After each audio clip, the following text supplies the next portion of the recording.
Film की शुरुआत में हम प्रोफेसर हस्टन को एक छोटी मूर्ति की जांच करते देखते हैं, जहां उनके साथ उनका असिस्टेंट रूपर्ट और एक व्यापारी नाम कासम होता है। अब मूर्ति पर बने निशानों की जांच करके प्रोफेसर हस्टन बताते हैं कि ये निशान कोई आम निशान नहीं है, बल्कि राजा सोलोमन के खजाने तक पहुंचने का नक्शा है। जिस पर रूपर्ट पूछता है कि क्या आप इस नक्शे को डिकोड कर सकते हो, जिसके जवाब में हस्टन बताते हैं कि इसे डिकोड करने में मुझे थोड़ा वक्त लगेगा। पर तभी वहाँ डोगाटी आ जाता है, जो इस इलाके का गैंगस्टर है, जो हस्टन को धमकी देता है कि उन्हें उस खजाने की लोकेशन का जल्द से जल्द पता लगाना होगा। जो ऐसा कहकर वो उनके असिस्टेंट को जान से ही मार देता है। जिसके बाद ये सीन यहीं कट होकर क्वार्टरमैन और जेसी की तरफ मुड़ जाती है, जहां वो दोनों कुछ लोकल लोगों के साथ जंगल के रास्ते होते हुए टोंगोला नाम के शहर में पहुंचते हैं। दरअसल जेसी प्रोफेसर हुस्टन की बेटी है, जो अपने पिता को खोजने के लिए टोंगोला आई होती है, क्योंकि उसे जानकारी मिली थी कि उसके पिता को आखिरी बार टोंगोला में ही देखा गया था। यहाँ वो क्वार्टरमैन के साथ जब बाजार में घूम रही होती है कि तभी एक आदमी उन दोनों को पहचान लेता है। इसलिए वो तुरंत ही डोगाटी को इस बात की खबर करता है कि क्वार्टरमैन और हुस्टन की बेटी टोंगोला के बाजार में ही है। जिस पर डोगाटी अपने आदमियों को जेसी को पकड़ने का आदेश देकर कर्नल बॉकनर के साथ लेकर अपने दूसरे अड्डे पर चला जाता है, जो बाजार में ही मौजूद है। दूसरी तरफ डोगाटी का एक आदमी कुछ बच्चों की मदद से जेसी को क्वार्टरमैन से दूर करके उसे अगवा कर लेता है। जिसके बाद वो जेसी को एक कालीन में लपेट कर डोगाटी के पास ले जाने के लिए निकल जाता है। वहीं क्वार्टरमैन अपने साथ जेसी को ना पाकर समझ जाता है कि जेसी किसी मुसीबत में पड़ गई है, इसलिए वो बिना देरी के उसे ढूंढने लगता है। जिस दौरान उसकी नजर एक आदमी पर पड़ती है, जो एक बड़े से कालीन को ले जा रहा होता है, और उस कालीन को देखकर ऐसा लग रहा था मानो उस कालीन में किसी इंसान को ही ले जाया जा रहा हो। जो देखकर क्वार्टरमैन तुरंत उस आदमी के हाथ से कालीन गिरा देता है, पर कालीन खुलने पर उसमें कोई नहीं निकलता। उधर जेसी को डोगाटी और बॉकनर के पास ले जाया जाता है, जहाँ कालीन को खोलने पर जेसी छत से गिरकर एक घोड़ा गाड़ी में पहुंच जाती है, लेकिन उसके गिरने की वजह से वो घोड़ा पूरे बाजार में भागने लगता है। जिस दौरान क्वार्टरमैन भी उस घोड़ा गाड़ी में जाकर जेसी को डोगाटी के आदमियों से बचाते हुए उनसे लड़ने लगता है। अब उनकी लड़ाई के दौरान जेसी उस घोड़ा गाड़ी से उतरकर कासम की दुकान में जा पहुंचती है, क्योंकि उसके पिता यानी कि प्रोफेसर हुस्टन ने 2 महीने पहले जेसी को चिट्ठी लिखकर बताया था कि वो कासम की दुकान में प्राचीन आर्टिफैक्ट्स की जांच करने के लिए जा रहे हैं। अब जेसी कासम से अपने पिता के बारे में तुरंत पूछती है, जिस पर कासम बताता है कि वो किसी हुस्टन नाम के शख्स को नहीं जानता। फिर वो जेसी को अपनी बातों में उलझाकर उसके गले और हाथ में इजिप्शियन स्लेव ब्रेसलेट डाल देता है, जिसकी वजह से जेसी के हाथ बंध जाते हैं। लेकिन उसी समय क्वार्टरमैन पहुंच जाता है, जो आसी कासम की कनपट्टी पर बंदूक रख के जेसी को आजाद करवा देता है। अब इसके बाद वो दोनों कासम से हस्टन के बारे में पूछते हैं, लेकिन वो कुछ नहीं बताता। तभी क्वार्टरमैन की नजर एक मम्मी के ताबूत पर पड़ती है, जिस पर नॉट फॉर सेल लिखा हुआ था। जो देखकर क्वार्टरमैन को कुछ गड़बड़ होने का शक होता है, इसलिए वो उस ताबूत को खोलकर उसके अंदर रखी मम्मी के चेहरे से मास्क हटाता है। और यहाँ अब हम जान पाते हैं कि वो कोई मम्मी नहीं बल्कि हस्टन की असिस्टेंट रूपर्ट की लाश है, जिसे छिपाने के लिए कासम ने उसको मम्मी बना दिया था। अब रूपर्ट की लाश से जेसी को वही छोटी मूर्ति मिलती है, जिसे हुस्टन मूवी की शुरुआत में डिकोड करने की कोशिश कर रहे थे। यहाँ इस मूर्ति को देखकर जेसी भी समझ जाती है कि ये राजा सोलोमन के खजाने तक पहुँचने का एक नक्शा है। वहीं अब रूपर्ट और इस मूर्ति के यहाँ पर होने की वजह से क्वार्टरमैन और जेसी समझ जाते हैं कि हुस्टन कासम के पास जरूर आए होंगे, इसलिए अब वो लोग उससे सख्ती से पूछताछ करते हैं। तब कासम उन्हें सारी बात बताता है कि जर्मन आर्मी का कर्नल नेम बॉकनर और तुर्की का एक गैंगस्टर नेम डोगाटी उस खजाने को पाना चाहते हैं, इसलिए उन दोनों ने ह्यूस्टन का अपहरण किया था। इसलिए उन दोनों ने ह्यूस्टन को अगवा किया था, ताकि वो उनसे खजाने की लोकेशन जान सके। अब कासम की बातों से क्वार्टरमैन समझ जाता है कि ह्यूस्टन ने डोगाटी और बॉकनर को कोई जानकारी नहीं दी होगी, इसलिए वो लोग जेसी को पकड़ना चाहते थे, ताकि वो जेसी को नुकसान पहुंचाने की धमकी देकर ह्यूस्टन से खजाने का पता जान सके।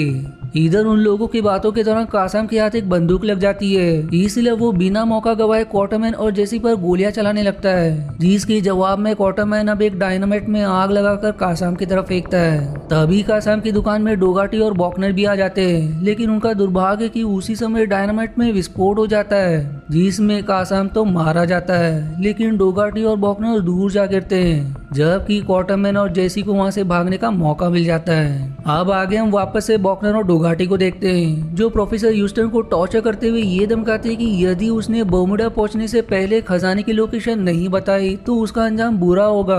वहीं क्वार्टरमैन जो खिड़की से ये सब देख रहा था वो उनकी बातें सुन लेता है, पर तभी एक जर्मन सिपाही क्वार्टरमैन को ऐसा करते देख उसे पकड़ने की कोशिश करता है, लेकिन क्वार्टरमैन उसे और उसके बाकी साथियों को चकमा देकर उन्हीं की गाड़ी लेकर जेसी और उम्बोबो के साथ वहां से भाग निकलता है। अब अगले सीन में उन तीनों को ट्रेन की पटरी के पास देखते हैं, क्योंकि क्वार्टरमैन को पता चल चुका था कि बॉकनर और डोगाटी ह्यूस्टन को लेकर बर्मुडा की तरफ जा रहे हैं, इसलिए उसने अपनी गाड़ी को ट्रेन की पटरियों पर पार्क कर दिया था ताकि ट्रेन के रुकते ही वो तीनों ट्रेन पर चढ़कर ह्यूस्टन को बचा सके। लेकिन एक जर्मन सिपाही के कहने पर ट्रेन का ड्राइवर उस ट्रेन को नहीं रोकता, जिस कारण क्वार्टरमैन जेसी और उम्बोबो को चलती ट्रेन पर चढ़ना पड़ता है। यहाँ क्वार्टरमैन अकेले ही ट्रेन की उस कोच की तरफ निकल पड़ता है जहाँ ह्यूस्टन को रखा गया है, लेकिन रास्ते में एक ऐसा कोच मिलता है जिसमें बहुत सारे जर्मन सिपाही बैठे हुए थे, जो उसे देखते ही उस पर बंदूक तान देते हैं। तब क्वार्टरमैन जर्मन भाषा में उनसे कहता है कि मैं भी तुम्हारा साथी ही हूँ, जो ये चेक करने के लिए आया था कि तुम लोग अलर्ट हो या नहीं। जो ऐसा कहकर वो अब एक जर्मन गाना गाने लगता है, जिस पर अब सभी लोग उसे एक जर्मन सिपाही समझकर उसे आगे जाने देते हैं, और आखिरकार वो उस कोच के पास पहुंच भी जाता है जहाँ ह्यूस्टन को रखा गया था। यहाँ वो उस कोच के ऊपर बनी खिड़की से देखता है कि बॉकनर ह्यूस्टन को बहुत बुरी तरह से मार रहा है, लेकिन ह्यूस्टन उसे खजाने की लोकेशन नहीं बताते। वहीं दूसरी तरफ जैसी भी उन जर्मन सिपाहियों से जर्मन भाषा में बात करके उन्हें चकमा देते हुए क्वार्टरमैन के पास पहुंच जाती है, पर तभी ट्रेन की पटरियों पर कुछ हाथी आ जाते हैं, जिन्हें बचाने के लिए ड्राइवर ब्रेक लगा देता है, जिससे वो ट्रेन एक झटके में रुक जाती है। और इस झटके की वजह से जैसी उस खिड़की से होते हुए ट्रेन की कोच में पहुंच जाती है, जहां डोगाटी उसे पकड़ लेता है। अब इसके बाद वो जेसी को मारने की धमकी देकर ह्यूस्टन से एक बार फिर से उस खजाने का पता पूछते हैं, जिस पर अब वो मजबूरन उन्हें खजाने का पता बताने का वादा करते हैं। जबकि दूसरी तरफ एक हट्टा कट्टा जर्मन सिपाही क्वार्टरमैन को ट्रेन से नीचे फेंक देता है, लेकिन क्वार्टरमैन उस ट्रेन के नीचे लटक रही जंजीर को पकड़कर ट्रेन के नीचे वाले हिस्से में आ जाता है, जहां वो देखता है कि एक जर्मन सार्जेंट जेसी से बदतमीजी करने की कोशिश कर रहा है, इसलिए वो सार्जेंट को गोली मारकर उसे खत्म कर देता है। उधर उम्बोबो भी उस हट्टे कट्टे सिपाही को ट्रेन से ढकलकर क्वार्टरमैन के पास पहुंच जाता है। फिर क्वार्टरमैन ह्यूस्टन के कोच को ट्रेन की बाकी कोचेस से अलग करके एक डायनामाइट को बॉकर और डोगाटी के तरफ फेंक देता है, लेकिन वो दोनों इस धमाके में बच जाते हैं, जिसके बाद वो तीनों यानी कि क्वार्टरमैन, जेसी और उम्बोबो ह्यूस्टन के पास आते हैं, जहां ह्यूस्टन उन्हें खबर करते हैं कि मैंने जेसी को बचाने के लिए राजा सोलोमन के खजाने का पता डोगाटी और बॉकनर को बता दिया है, लेकिन तुम लोगों को कैसे भी करके उन्हें रोकना होगा, क्योंकि वो खजाना किसी गलत हाथों में नहीं पड़ना चाहिए। इस पर अब क्वार्टरमैन को पहले तो खजाने की बात पर विश्वास नहीं होता, लेकिन जेसी की जिद करने पर वो उसकी मदद के लिए तैयार हो जाता है। तब वो लोग ह्यूस्टन को उम्बोबो के साथ हॉस्पिटल भेजकर खुद उस जगह के लिए निकल पड़ते हैं जहां सोलोमन का खजाना छिपा हुआ है। अब ट्रेन से बाहर आते उन्हें एक छोटा एयरप्लेन दिखाई देता है जो नीचे उतर रहा था। उस प्लेन को देखकर क्वार्टरमैन जेसी से कहता है कि यदि ये प्लेन नीचे उतर रहा है तो आसपास ही कोई एयरफील्ड होगी। जो ऐसा कहकर वो जेसी के साथ उस दिशा में चला जाता है जहाँ पे वो प्लेन गया था। अब आगे जाने पर उन्हें जर्मन का एक एयरफील्ड मिलता है जहाँ वो दोनों कैसे तो करके उस प्लेन को चुरा लेते हैं। अब उस प्लेन को उड़ाने के लिए क्वार्टरमैन उसके प्रोपेलर को घुमाता है, जबकि जेसी उस प्लेन में लगे लाल बटन को दबाती है, जिससे उसका प्रोपेलर तेजी से घूमने लगता है। लेकिन इससे पहले कि क्वार्टरमैन उसमें बैठ पाता वो प्लेन आगे बढ़ जाती है, जिस कारण जर्मन्स को पता चल जाता है कि कोई उनके प्लेन को चुराने की कोशिश कर रहा है। इसलिए वो लोग जेसी पर गोलियां चलाने लगते हैं, लेकिन उन सभी का निशाना चूक जाता है। इधर जेसी कैसे तो करके उस प्लेन को क्वार्टरमैन के पास ले जाती है, जहां अब क्वार्टरमैन उसे पकड़कर लटक जाता है और अब वो दोनों आसमान में उड़ जाते हैं। फिर क्वार्टरमैन जेसी को पीछे बिठाकर खुद उस प्लेन को उड़ाने लगता है। वहीं थोड़ा आगे जाने पर उन्हें डोगाटी और बॉकनर का काफिला मिलता है, जिस पर वो जेसी के हाथों बॉम्ब गिरा देता है। लेकिन इसके जवाब में बॉकनर के साथ ही उनके प्लेन पर बहुत सारी गोलियां चलाते हैं, जिस कारण उनके प्लेन के पिछले हिस्से में आग लग जाती है। इसलिए अब क्वार्टरमैन उस प्लेन को नीचे उतार देता है। अब वो लोग जहाँ उतरे थे उसके ठीक सामने ट्विन माउंटेन थे, जिन्हें ब्रेस्ट ऑफ शिवा भी कहा जाता है, और ये वही जगह है जहाँ सोलोमन ने अपना खजाना छिपाया था। इसके बाद वो दोनों पैदल ही आगे बढ़ने का फैसला करते हैं, लेकिन रास्ते में मापाकी कबीले के लोग उन दोनों को भी पकड़कर उन्हें एक बड़ी मटकी में सब्जियों के साथ पकाने के लिए डाल देते हैं, क्योंकि मापाकी के कबीले लोग उन्हें खाना चाहते थे। तब क्वार्टरमैन जेसी से उस मटकी को अंदर से धक्का देने को कहता है, और अब वो दोनों उस बड़ी सी मटकी को धक्का देकर उसे गिरा देते हैं, जिससे वो दोनों मटकी के साथ पहाड़ से नीचे आ जाते हैं और आखिरकार वो मटकी एक जगह रुक जाती है। लेकिन उनका दुर्भाग्य कि वो मटकी जिस जगह रुकी थी वहाँ बहुत सारे शेर मौजूद थे।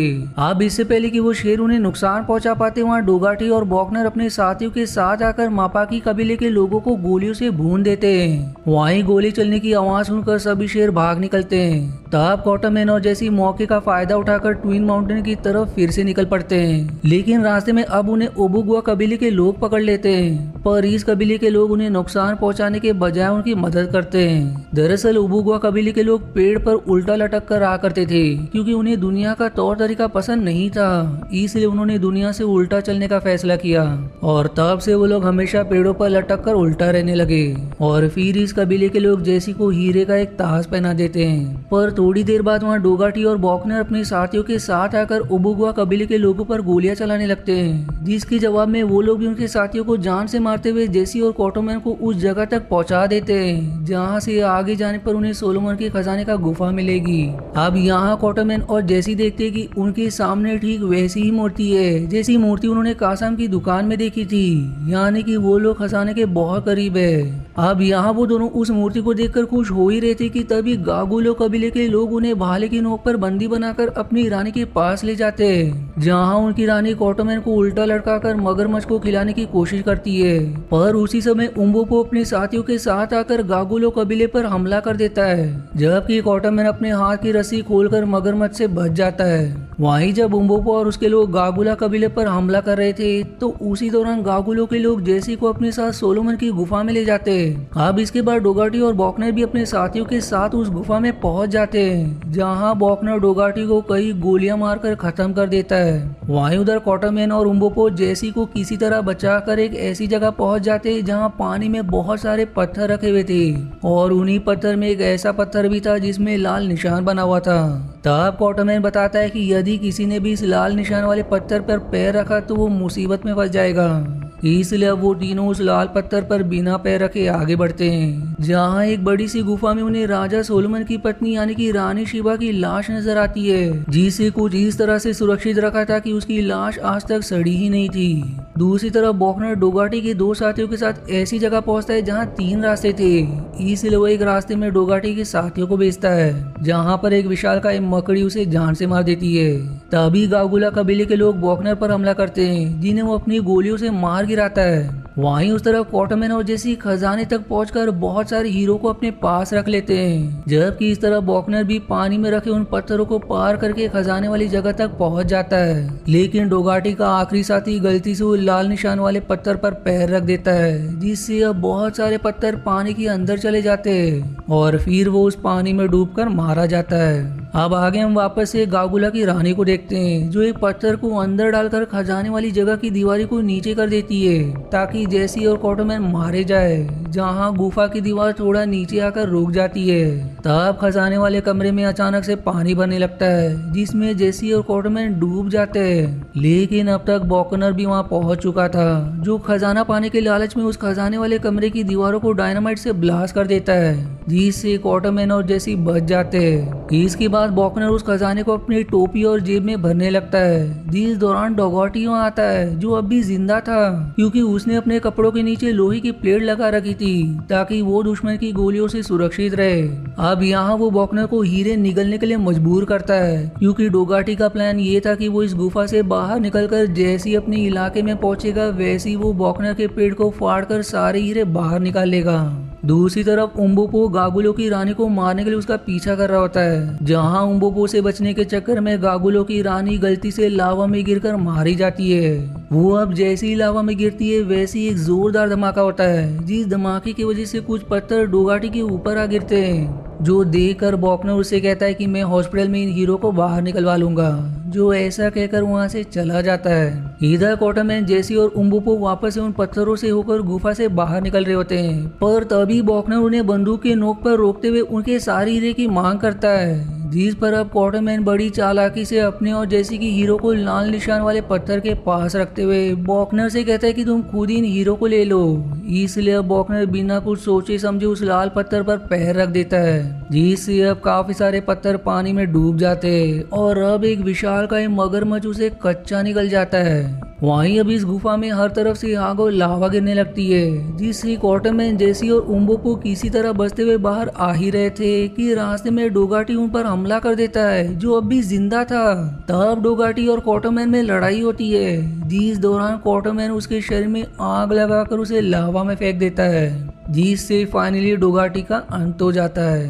अब मूवी के आखिरी सीन में हम क्वार्टरमैन और जेसी को उम्बोपो के कबीले के बाहर देखते हैं, जहां वो दोनों एक ही हीरा दिखाते हैं, क्योंकि उन दोनों ने एक ही हीरा अपने पास ही रख लिया था। जिसके बाद उनके पैशनेट किस के साथ ये मूवी यहीं समाप्त हो जाती है। अब ऑल्दो ये मूवी समाप्त हो गई है, पर अगर आपको सोलोमन के ऊपर और भी मूवीज देखने हैं तो उनका लिंक मैंने प्लेलिस्ट में बनाकर डिस्क्रिप्शन में डाल दिया है, जिसे जरूर देखिएगा, क्योंकि वो सारी मूवीज भी बहुत ही बेमिसाल है। वहीं अगर आपको मेरी मेहनत जरा भी पसंद आती तो दोस्तों छोटी सी मेहनत जरूर करें, मेरी वीडियो को लाइक और चैनल को सब्सक्राइब जरूर करें, इससे मुझे बहुत मदद मिलती है। मिलते हैं अगले एंटरटेनिंग वीडियोज में, तब तक के लिए धन्यवाद दोस्तों। आशा है आपको मेरी एक्सप्लेनेशन पसंद आई।